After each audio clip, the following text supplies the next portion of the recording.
Te juro que la primera vez que lo vi no entendí lo que estaba pasando. Era un martes por la mañana, las 8:15, y yo volvía a casa porque me había olvidado las llaves del coche. Sí, ya sé, como un idiota.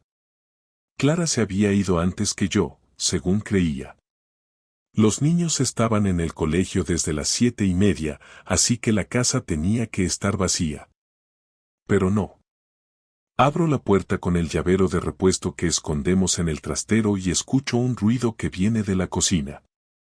No algo raro, ni sospechoso, sino el típico sonido de una cafetera funcionando. Y lo primero que pienso es, ¿Clara volvió del trabajo por algo? Camino tranquilo hasta la cocina, y ahí lo veo. Un tipo. Alto. Pelo revuelto. Sin camiseta. En calzoncillos. Revolviendo el café como si estuviera en su puta casa. Me quedé quieto. Literalmente quieto. Pensando, estoy soñando, me equivoqué de casa, ¿esto es una cámara oculta? El tío ni se inmutó. Me miró de reojo y me soltó. ¿Eres el casero? Sin bromas. Así, con toda la cara. Como si yo fuera el intruso. ¿Qué coño haces tú aquí? Le solté, ya sin filtro. El tío se encogió de hombros como si le diera igual todo. Se tomó un sorbo del café, apoyó la taza con toda la calma del mundo y dijo. Clara me dijo que hoy estaríais todos fuera hasta el mediodía.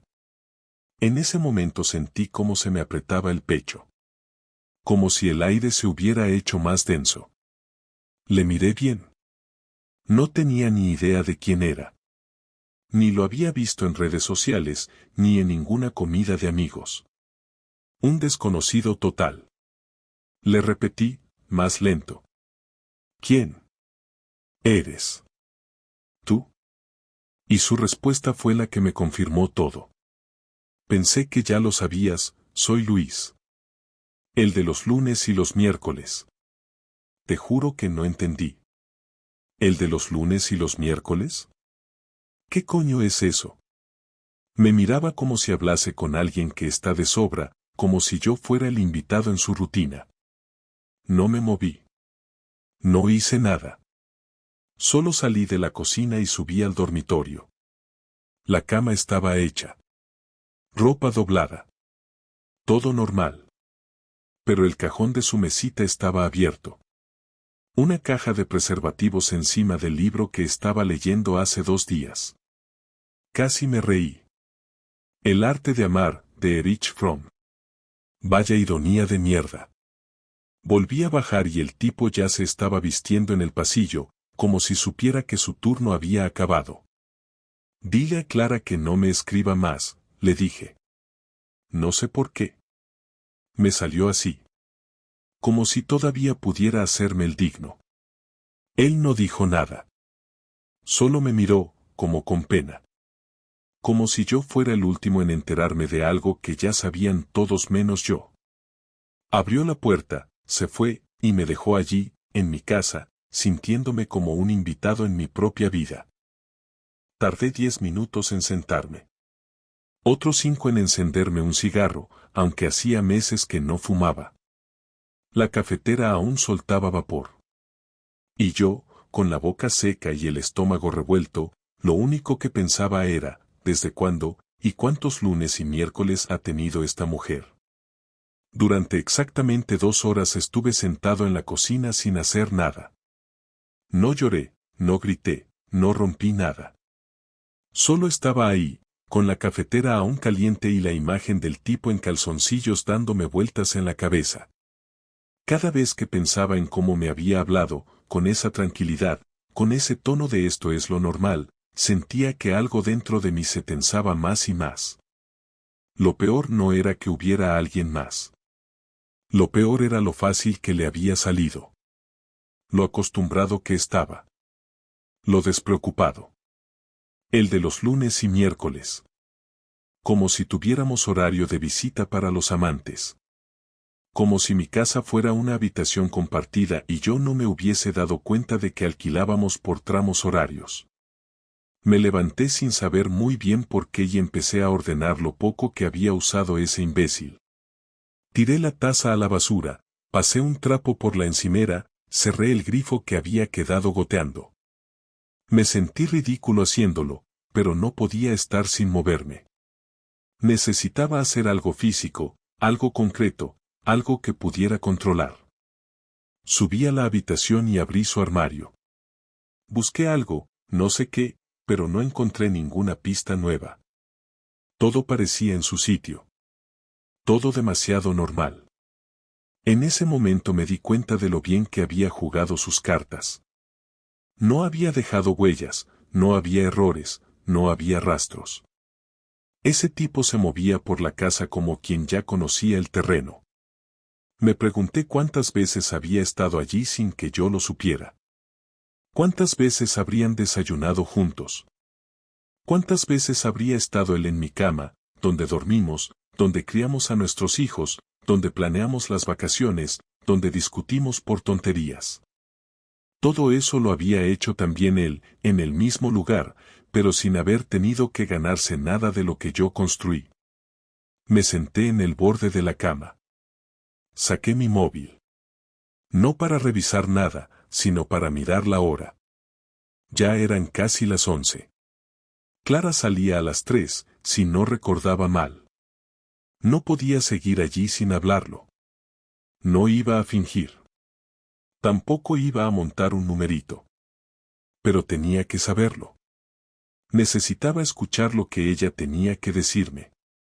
Porque una cosa es lo que uno imagina y otra es lo que escucha. Y a veces, aunque duela más, hace falta escucharlo para aceptar que todo lo que vivías era otra cosa.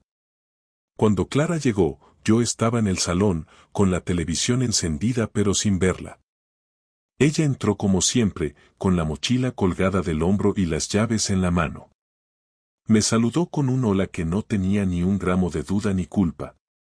Me miró a los ojos, y te juro que por un momento pensé que me había vuelto loco. Que todo lo de la mañana lo había soñado. Que el tipo no había estado allí. Que había mezclado cosas. Pero no. Todo había pasado. Y lo peor era que ella ni siquiera se lo imaginaba. Tenemos que hablar, le dije sin rodeos. Ella se detuvo, como si esa frase le hubiera hecho entender todo de golpe. Dejó la mochila en el suelo, las llaves encima del aparador y se quedó parada frente a mí, sin decir nada. Hoy volví a casa porque me olvidé las llaves del coche, continué. Y había un hombre en nuestra cocina. En calzoncillos. Haciendo café. Clara no dijo nada. Ni siquiera se sorprendió. Se quedó en silencio durante unos segundos, como si estuviera calculando qué palabras usar. No hubo negación, no hubo teatro, no hubo ni siquiera una maldita excusa. Lo siento, dijo al final, y en ese momento supe que todo era verdad. ¿Desde cuándo? Pregunté sin levantar la voz. Hace unos meses, contestó. ¿Y cuántos más? ¿Hay más? No, dijo, rápida, casi con miedo. Solo él. ¿Y quién es? Se llama Luis. Es alguien que conocí por una amiga. Al principio fue solo tomar algo. Después se fue dando. No fue algo planeado. Esa frase me dio asco. Se fue dando. Como si una infidelidad fuera un accidente. Como si tropezás con una polla y no sabes cómo pasó. Me levanté, caminé hasta la ventana y me quedé de espaldas. Necesitaba que no me viera la cara. ¿Lo traes a esta casa mientras los niños están en el colegio y yo en el trabajo? Solo cuando estaba segura de que no ibas a volver, dijo ella, como si eso fuera una explicación válida. ¿Y si uno de los críos se olvidaba algo? ¿Y si yo volvía como hoy? No contestó. No tenía respuesta. O sí, pero no quiso decirla. Me di la vuelta y la miré. No lloraba. No suplicaba. No intentaba inventarse nada. Me sorprendió la frialdad. El control. Como si ya tuviera todo preparado para este momento. ¿Lo amas? Pregunté, y no sé por qué lo hice. Quizás porque quería saber si lo que había entre nosotros todavía existía en alguna parte. No, dijo ella. No lo amo. Entonces, ¿por qué? Ahí se tomó su tiempo. Bajó la mirada, respiró hondo, y dijo algo que me dolió más que todo lo anterior. Porque me sentía vacía. Porque contigo era todo rutina. Porque dejaste de mirarme como antes. Porque dejaste de tocarme. Porque todo se volvió práctico. Casa, hijos, facturas, dormir. Porque necesitaba sentir algo, lo que fuera. No supe qué responder. Porque algo de razón tenía. Porque, aunque no justificaba nada, podía entender esa sensación. Yo también había sentido ese vacío. Pero no busqué a nadie. No metí a otra persona en nuestra casa. No destruí nuestra confianza. Podrías haberme hablado, le dije. Podrías haber dicho que estabas mal, que necesitabas algo. No esto. No así. Ella asintió. Pero sin arrepentimiento. Solo como quien reconoce que ya no hay vuelta atrás. ¿Y ahora qué? Le pregunté. No lo sé, dijo. ¿Quieres seguir conmigo? Tardó más de lo que me hubiera gustado. No lo sé, repitió. Y con eso, entendí todo. No hacía falta más. No era que me quería y se había confundido. No era que se había arrepentido. Era que ya no le importaba lo suficiente como para luchar por nada. Ni siquiera por una mentira. No hablamos más ese día. Ni cenamos juntos. Ni dormimos en la misma cama. Ella se quedó en la habitación de los niños. Yo en la nuestra. Esa noche no dormí. Me pasé horas mirando al techo, repasando cada momento, cada gesto, cada frase de los últimos meses. Intentando encontrar el punto exacto en el que todo se rompió y yo no lo vi. Pasaron 3 días sin que ninguno de los dos dijera nada nuevo. Compartíamos el espacio como si fuésemos compañeros de piso que se toleran pero que no se soportan. Hablábamos solo lo necesario, intercambiando frases sueltas sobre los niños, la comida, los horarios del colegio o quien pasaba por el supermercado. Clara seguía durmiendo en la habitación de los niños y yo en la nuestra. Yo evitaba cualquier intento de contacto visual prolongado. No porque no pudiera sostenerle la mirada, sino porque me daba asco verla tan tranquila, como si no acabara de dinamitar 12 años de vida común. Seguía yendo a trabajar como si nada, se preparaba el desayuno como siempre, se duchaba mientras tarareaba canciones, y lo único que había cambiado en ella era la ubicación del cepillo de dientes. Y eso me quemaba por dentro.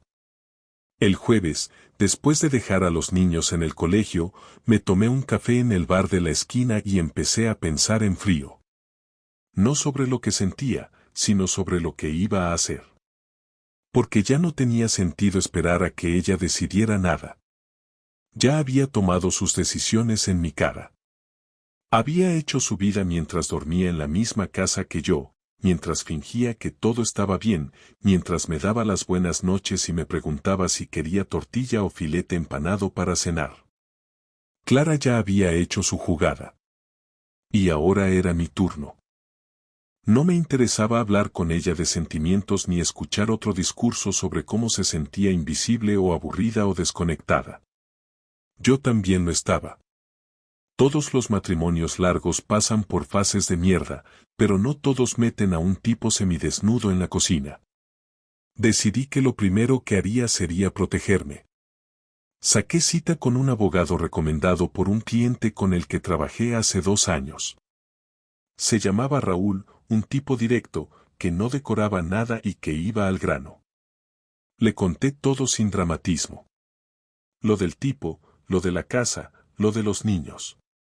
Me escuchó en silencio, hizo unas anotaciones, y cuando terminé, Lo primero que me dijo fue que ya había tenido casos parecidos, que esto era más común de lo que la gente quería admitir.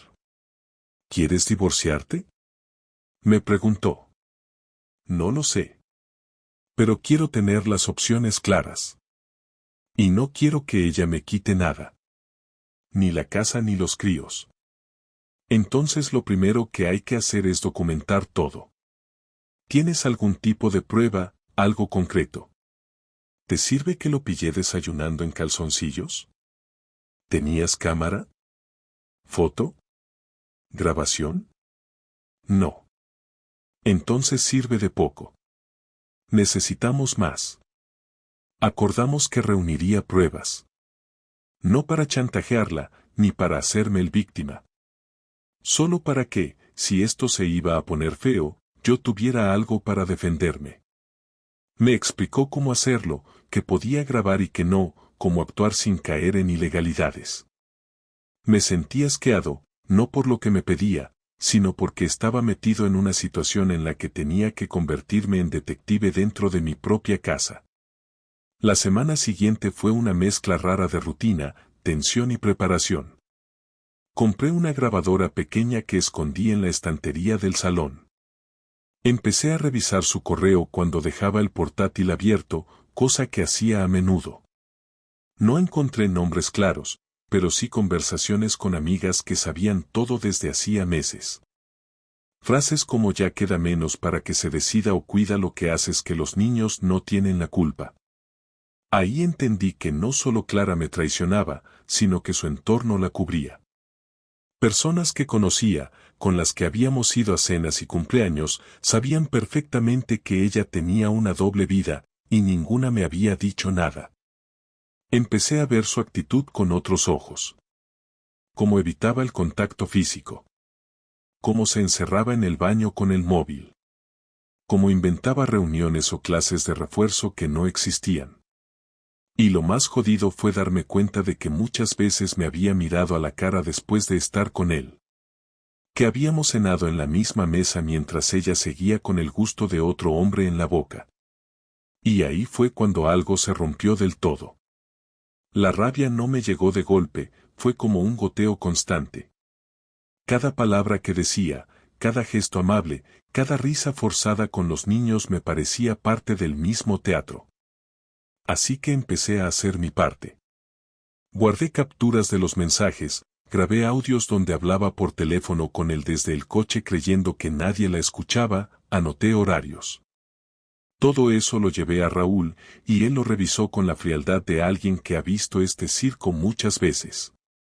Con esto tenemos suficiente para negociar bien, me dijo. No quiero quedarme con todo, pero tampoco quiero que me pisotee, le dije. Lo vas a tener que hablar con ella. Decidir si queréis hacerlo limpio o si va a haber guerra. Volví a casa con una carpeta en la mochila. Por primera vez en días, Clara me esperó despierta. Estaba en el sofá, con un vaso de vino, mirándome como si supiera que algo iba a pasar. ¿Podemos hablar?, me dijo. Habla. He estado pensando, empezó, y su voz sonaba más tranquila que en la última conversación. Esto no puede seguir así. Estamos viviendo como dos desconocidos. ¿Tú decidiste eso? No. Yo decidí otras cosas, pero esto lo estamos haciendo los dos.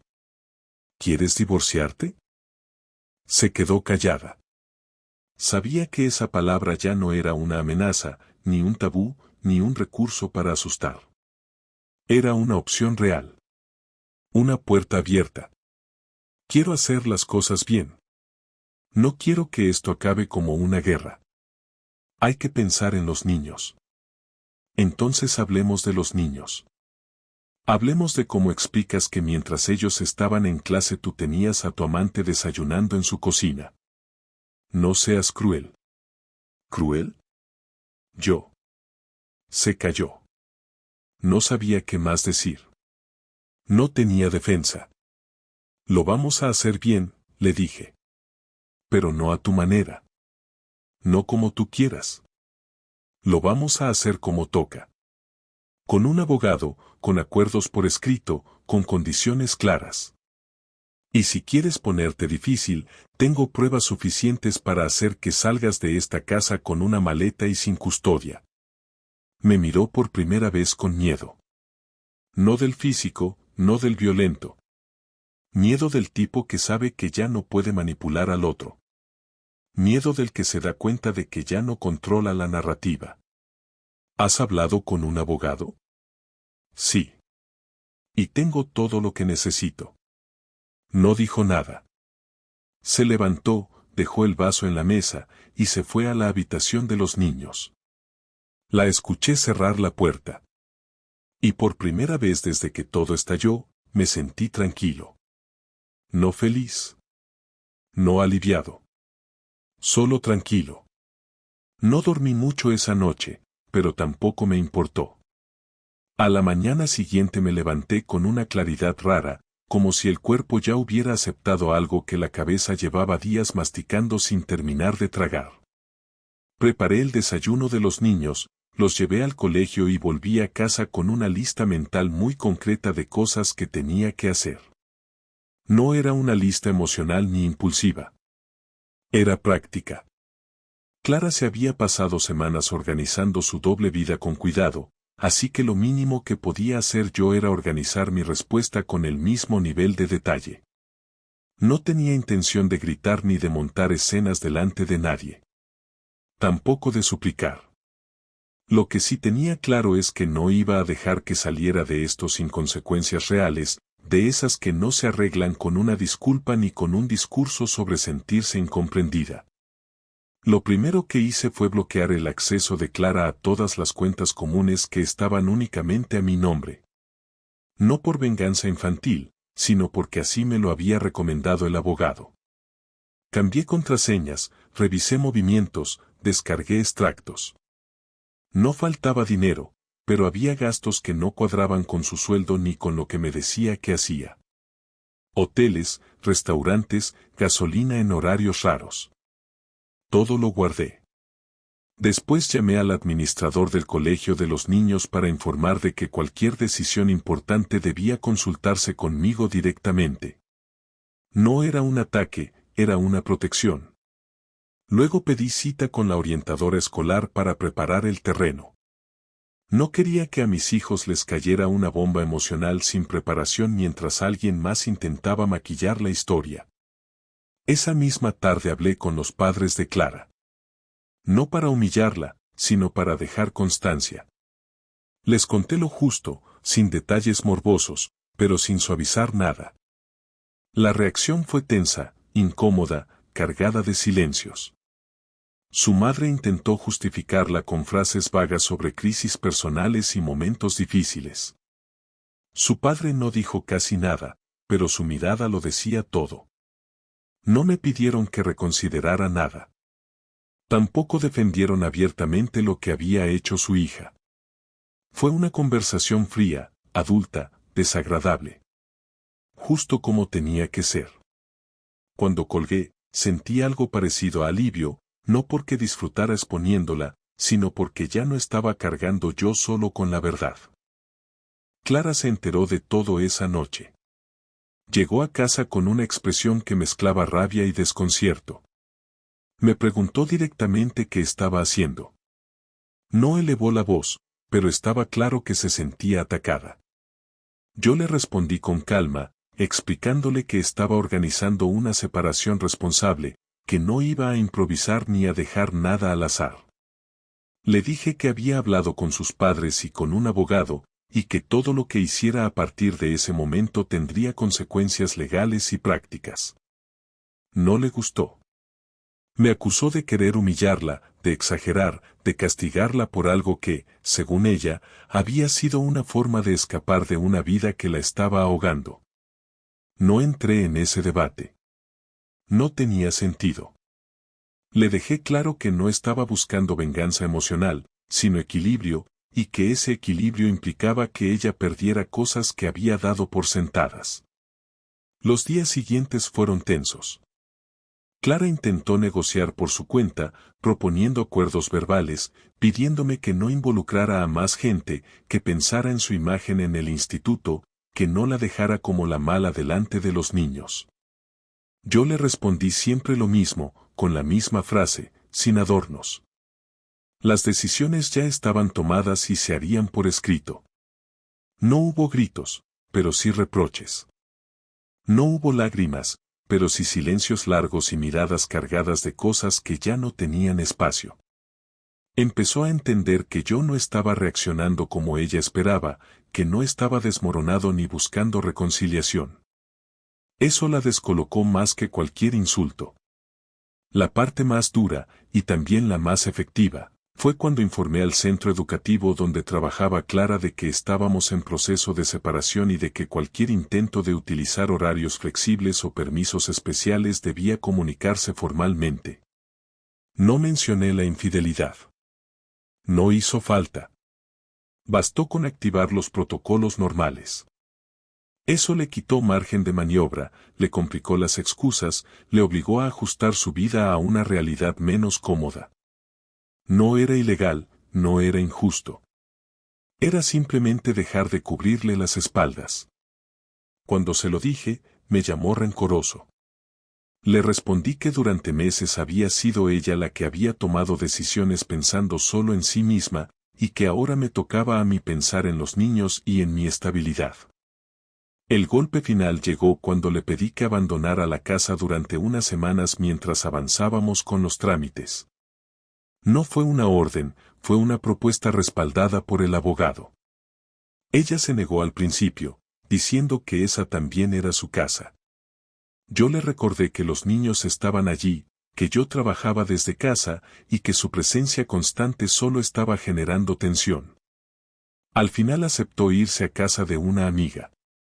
Hizo la maleta en silencio, sin dramatismo, pero con una rigidez que dejaba claro que no lo olvidaría. Antes de irse me dijo que nunca pensó que yo reaccionaría así, que esperaba más compasión. No respondí. La compasión había quedado enterrada el día que abrí la puerta de mi cocina y encontré a un extraño usando mi cafetera. Cuando se fue, la casa quedó en silencio. No un silencio triste, sino uno limpio. Los niños no estaban, yo tenía trabajo pendiente, y por primera vez en semanas pude sentarme sin sentir que estaba actuando en una obra absurda. No celebré nada. No brindé. No sentí triunfo. Sentí control. Sentí que, por fin, las cosas dejaban de ocurrirme y empezaban a pasar porque yo las empujaba en una dirección concreta. Esa noche dormí 8 horas seguidas. No soñé. No me desperté sobresaltado. Simplemente dormí. Sabía que aquello no era el final. Faltaban conversaciones duras, decisiones legales, momentos incómodos con los niños. Pero también sabía que Clara había entendido algo importante, aunque no quisiera admitirlo. La traición no se paga solo con palabras. Se paga con cambios reales, con pérdidas concretas, con la incomodidad de enfrentarse a las consecuencias. Y yo, sin gritar, sin levantar la mano, sin perder la cabeza, había empezado a cobrar esa deuda. Una semana después de que Clara se fuera de la casa, me escribió un mensaje diciendo que necesitábamos hablar. No me sorprendió, sabía que tarde o temprano iba a querer tener esa conversación que había evitado desde el primer día, esa donde ya no valía hacerse la víctima ni echarle la culpa a la rutina ni esconderse en frases prefabricadas. Acepté que viniera a casa porque era más práctico que hacerlo en un bar o en algún sitio público, no porque me interesara verla. Acordamos que sería un sábado por la tarde, cuando los niños estaban en casa de sus primos, y que hablaríamos sin gritar, sin interrumpirnos, sin darnos vueltas. Yo ya no tenía nada que preguntar, pero quería escuchar. Quería que lo dijera todo, sin adornos, sin rodeos, sin buscar excusas. Quería que ella fuera la que pusiera las palabras que yo ya conocía de sobra. Llegó puntual, sin maquillaje, vestida como si viniera de hacer la compra. Ni elegante ni descuidada. Normal. Lo normal ahora era incómodo, lo neutro ya no era terreno seguro. Se sentó frente a mí, en la mesa del comedor. Yo había preparado 2 vasos de agua. Ni vino ni café. Esto no era una cita, ni una charla de amigos. Era lo más parecido a una declaración formal.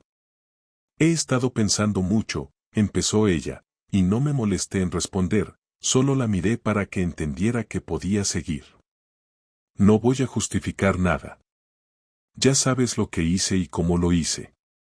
Y no tengo nada nuevo que ofrecerte para suavizarlo. Pero hay cosas que necesito decir. No para que me perdones, porque no creo que eso pase, sino porque no quiero cargar con más mentiras. Asentí. No me salía a hablar todavía.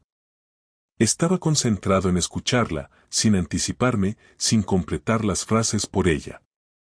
Si por fin estaba dispuesta a asumir su parte, quería verla hacerlo sin ayuda.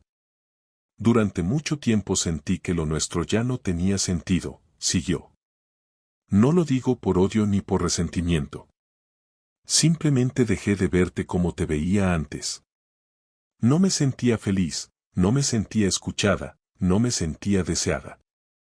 Me convertí en alguien funcional, alguien que cumplía con todo, pero que no disfrutaba nada. Y sí, podría habértelo dicho. Podría haberlo hablado contigo. Pero me daba miedo, o vergüenza, o pereza. No lo sé. Dejé que el tiempo hiciera su parte, esperando que las cosas mejoraran solas, como si el aburrimiento matrimonial tuviera fecha de caducidad. Y no mejoraron. Yo no asentí esta vez. Solo esperé. No porque no creyera lo que decía, sino porque no me parecía suficiente. Ella lo sabía. Por eso respiró hondo antes de seguir. Cuando conocí a Luis no fue una historia romántica. No fue un flechazo. No fue una aventura planeada. Fue una cadena de malas decisiones que, cuando quise darme cuenta, ya era parte de mi vida. Al principio me sentí culpable. Mucho. No dormía bien. Miraba a los niños y me daba asco. Pero con el tiempo, esa culpa fue cambiando. Empecé a justificarlo dentro de mi cabeza. Empecé a convencerme de que tú tampoco estabas haciendo nada por rescatar lo nuestro. Me apoyé en esa idea para seguir. No te odiaba, pero sí te culpaba de no notar lo que pasaba. De no hacer preguntas. De no sospechar. Me escudé en tu pasividad para justificar lo mío. Hasta que un día dejé de sentir remordimiento. Me volví experta en separar mi vida en compartimentos, en moverme sin que se notara, en sonreírte como si todo estuviera bien. Me volví una mentirosa profesional, y eso es lo que más me avergüenza. Se detuvo ahí, esperando una reacción. Yo me apoyé en la mesa y le pregunté lo único que necesitaba saber. ¿Lo sigues viendo? Tardó en responder. No porque no supiera la respuesta, sino porque estaba decidiendo si iba a ser honesta o no. No. Desde que te fuiste de casa, no. Él quiso seguir, pero no lo vi más. Y no porque tú me descubrieras, sino porque me di cuenta de que tampoco era lo que quería. Solo era una vía de escape. Y una vía de escape no sirve cuando ya has tocado fondo. Me quedé un rato en silencio, pensando en lo que acababa de decir. Me parecía patético que después de todo ni siquiera hubiera sido un amor verdadero. No que eso lo hubiera hecho menos doloroso, pero al menos habría explicado algo más que su egoísmo. Haber destrozado una familia por un impulso que ni siquiera valía la pena solo lo hacía todo más triste. ¿Qué quieres de mí? Le pregunté finalmente. Quiero saber si es posible que, con el tiempo, podamos llevarnos bien. No como pareja, sino como padres. No quiero guerra. No quiero manipular a los niños. No quiero que ellos nos vean como enemigos. Eso no depende de lo que quieras, le dije. Depende de lo que hagas. Yo voy a pelear por la custodia compartida, pero los niños vivirán conmigo. No te voy a impedir verlos. No les voy a hablar mal de ti. Pero si te inventas versiones para proteger tu imagen o los usas para medir tu culpa, ahí se acaba todo. No haría eso. Ya hiciste cosas que decías que nunca harías. No dijo nada. Sabía que tenía razón. Y tampoco le quedaban muchas frases para defenderse. No estábamos en un punto donde un lo siento sirviera para reconstruir nada. Esa etapa había pasado hacía tiempo. ¿Quieres seguir con el divorcio?, preguntó con voz baja. Sí, respondí sin titubear. Y cuanto antes mejor. ¿Ya lo tienes todo con el abogado? Todo. Se quedó unos segundos en silencio, luego bebió un poco de agua y se levantó. No dijo adiós, no hizo ningún gesto de despedida emocional. Recogió su bolso y se fue. La puerta se cerró sin ruido. Yo me quedé sentado en el mismo sitio, sin ganas de moverme. No sentí alivio, tampoco tristeza. Fue otra cosa. Algo más parecido a la resignación. Ya no había posibilidad de rescatar nada. Ni de reconstruir, ni de perdonar, ni de entender mejor lo que había pasado. Lo único que quedaba era cerrar el proceso de la forma más ordenada posible y reconstruir mi vida sin ella. Habíamos tenido nuestra última conversación como pareja, pero también como aliados. A partir de ese momento, Clara sería simplemente la madre de mis hijos, y yo sería el tipo que un día creyó conocerla, que le entregó su confianza y que acabó descubriendo que no sabía nada. Y con eso tendría que vivir. No por rabia. No por orgullo. Solo porque era lo que había. El divorcio se firmó 27 días después de esa última conversación. El proceso fue rápido porque ella no peleó por nada. Ni por la casa, ni por los niños, ni por las cuentas, ni siquiera por conservar algún tipo de poder simbólico en el acuerdo. Raúl lo dejó todo preparado y ella lo firmó en el despacho, sin hacer preguntas, sin añadir condiciones. No intentó renegociar nada. Se limitó a decir que estaba de acuerdo y a poner su firma donde se le pedía. Supongo que pensó que esa forma silenciosa de terminarlo todo era su manera de redimirse, como si no estorbar fuera su último gesto de responsabilidad. El abogado me felicitó por lo bien que había llevado todo, pero no sentí orgullo. No hice nada heroico. Solo traté de que el golpe tuviera una estructura, de que la destrucción no me arrastrara a perderlo todo. Conservar la calma no fue una estrategia, fue mi forma de evitar sentirme un imbécil completo. Los niños se quedaron conmigo, como estaba previsto. Ella los ve los fines de semana alternos y algunos miércoles por la tarde. Nunca discuto con ella sobre eso, ni le pongo trabas, pero tampoco se lo facilito. Si quiere estar presente, tiene que esforzarse. Si quiere que los niños la respeten, tiene que ganárselo. No le voy a regalar nada. Y no por rencor, sino porque así funciona ahora. Cuando te saltas las reglas, no puedes volver a pedir trato preferente. A veces intenta hablar conmigo cuando viene a buscarlos, hacerme comentarios sobre cómo están, sobre cosas del colegio o sobre anécdotas que los niños le han contado. Yo le respondo con monosílabos, sin ser grosero, pero sin abrir la puerta a ninguna complicidad. Ella entiende el mensaje. No hay margen para volver a entrar en mi vida. Puede cumplir su papel de madre, pero ya no tiene ningún otro sitio reservado. Al principio los niños no entendían bien lo que pasaba. Les dijimos que papá y mamá ya no iban a vivir juntos porque estaban mejor así, que no era culpa suya, que lo seguíamos queriendo igual. No les dimos detalles. No hacía falta. Yo me ocupé de que no escucharan conversaciones ni vieran escenas raras. Quería protegerlos de la parte sucia. Pero no hay manera de ocultarlo todo. Son inteligentes, observadores, y con el tiempo entendieron más de lo que les dijimos. No preguntan mucho, pero han ido tomando sus propias posturas. A veces noto que están más cómodos conmigo, que en casa se sienten seguros, tranquilos. Cuando vuelven de pasar el fin de semana con ella vienen un poco tensos, como si hubieran estado en un sitio donde todo se mide y nada fluye natural. No les pregunto demasiado, pero sé que lo notan. Con el tiempo, ellos mismos decidirán cuánto quieren de ella. Yo no pienso influir. Solo voy a seguir siendo el que siempre estuvo ahí. Algunos amigos dejaron de escribirme. Otros se quedaron. Con los que me conocen de verdad, no necesito explicar nada. Los que se alejaron, ya estaban medio fuera desde antes. Descubrí que muchas de las parejas con las que salíamos a cenar ya sabían lo que pasaba.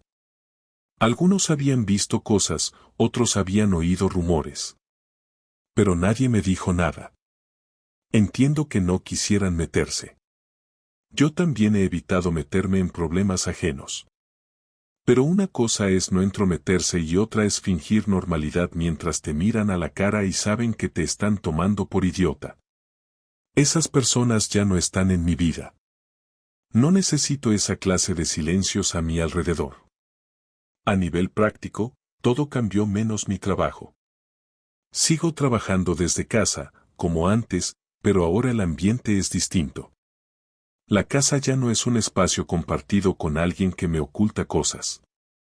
Es mía, con mis reglas, con mis horarios, con mi rutina. Los niños tienen su espacio y saben que pueden contar conmigo.